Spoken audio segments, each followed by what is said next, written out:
En Afrique de l'Ouest, les femmes consacrent 3 à 5 fois plus de temps que les hommes aux travaux domestiques non rémunérés.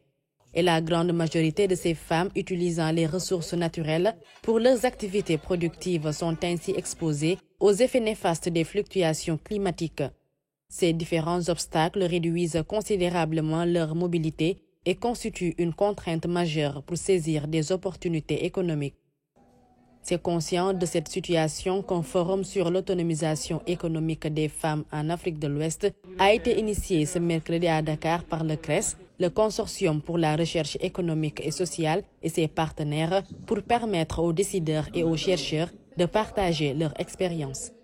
L'enjeu n'est rien de moins qu'une participation plus forte, plus décisive des femmes à l'atteinte des objectifs de développement inscrits dans les agendas des pays ouest-africains tels que la croissance économique, la réduction de la pauvreté, le développement de la santé, l'éducation et le bien-être. Au niveau de l'espace de la CEDEAO, la question de l'autonomisation économique des femmes est cruciale et le défi majeur est de renforcer les capacités des femmes. Nous avons besoin de tout notre capital humain, dont la moitié est composée de femmes, pour plus d'acquisition d'expertise et d'accès au capital financier pour pouvoir aller vers la grande entreprise, aller vers l'industrialisation. Pour sa part, l'ONU Femmes invite décideurs et chercheurs à aller au-delà des réflexions, des analyses existantes sur la participation économique des femmes en Afrique et propose des solutions qui vont permettre à ces dernières de s'autonomiser. La première chose, c'était rompre avec le paradigme de la microéconomie, microcrédit, microfinance.